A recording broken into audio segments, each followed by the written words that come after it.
Alors, on a vu ensemble comment ça fonctionne, la programmation orientée objet. On a vu ce qu'est une classe, ce qu'est un objet, comment utiliser tout ça. Mais on est resté sur un exemple très simple. Alors, on a, nous, une classe, alors c'est dans la vidéo, pas la vidéo précédente, mais celle juste avant, on a créé une classe personnage. Cette classe personnage, elle était composée de cette façon, donc on a notre classe, on avait l'expérience, on avait l'or, et on avait la puissance, le pouvoir du personnage, le power. Et puis on avait un getter et un setter pour gérer l'or. Ça, c'est un personnage. Imaginons qu'on soit dans un jeu vidéo et qu'on ait deux types de personnages. Par exemple, un archer qui va attaquer à l'arc, évidemment. Et imaginons qu'on ait un autre type de personnage, un guerrier qui lui va attaquer au corps à corps. Ces deux personnages ont toutes ces caractéristiques-là. Donc tout ça, ça va là. Et tout ça, ça va également hop, ici. Sauf que le guerrier, on va par exemple... Imaginons qu'il ait ce soit le seul à avoir une armure... ouais voilà, par exemple, on va dire il a une armure. Il lui faut une caractéristique armure que l'archer n'aurait pas. Parce qu'on va dire que l'archer a des habits normaux, mais ça n'est pas une armure. Donc le guerrier a une armure, c'est une caractéristique supplémentaire. Ça peut être un int, puisqu'une armure peut avoir une valeur, par exemple 100 de protection. Voilà, ça, on peut imaginer ça. Et l'archer, on peut imaginer qu'il ait une autre caractéristique, comme par exemple, selon l'arc qu'il utilise, il aura la distance d'attaque. Par exemple, il peut attaquer jusqu'à 50 mètres avec son arc, possiblement plus loin s'il a un meilleur équipement. Donc on comprend que on a deux types de personnages, distance ou corps à corps, avec des caractéristiques qui sont vraiment spécifiques à l'un ou à l'autre, et on a des caractéristiques ici qui sont communes. Comment faire pour coder ça?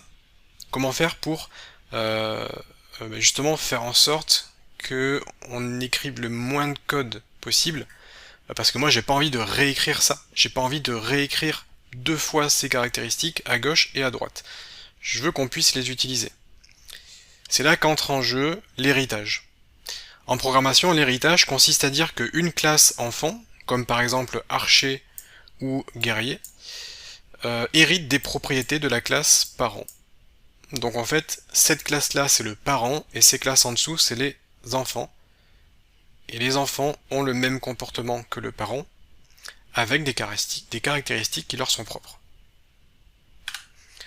Alors pour réaliser cet exemple, je vais reprendre le projet que j'ai légèrement modifié pour le nettoyer un tout petit peu. Je vais même encore plus nettoyer, je vais supprimer Gold. Je vais supprimer les getters et les setters. Histoire d'avoir une classe très simple. On a l'expérience et le pouvoir. Ça c'est notre classe personnage. Donc, on va avoir une classe archer qui aura une propriété int distance.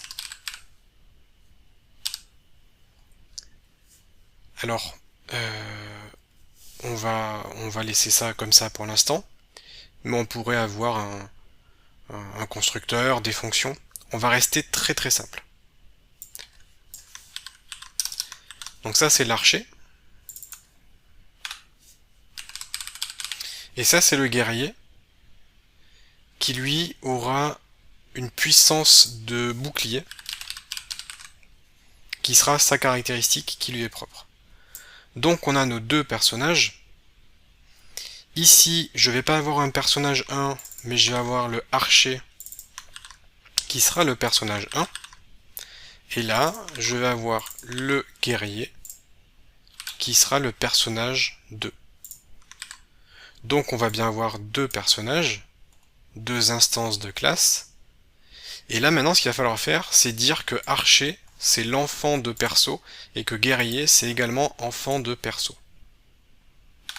Alors pour faire ça, c'est très simple. Lorsque vous écrivez une classe, vous mettez classe, le nom de la classe, deux points, et là ensuite vous indiquez simplement de quoi la classe hérite.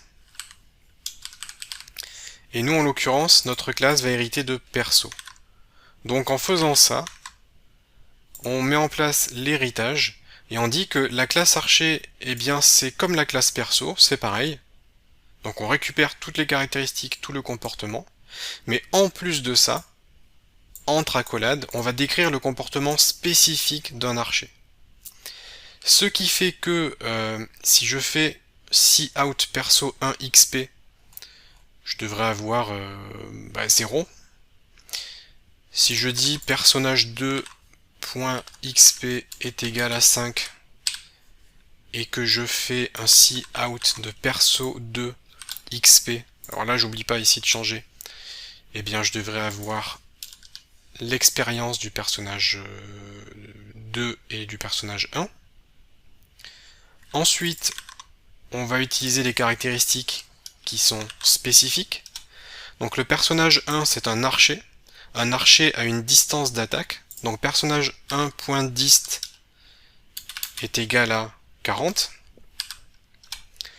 Donc vous avez vu, quand j'ai fait personnage 1 point, j'ai bien les trois caractéristiques qui apparaissent, distance, power et XP.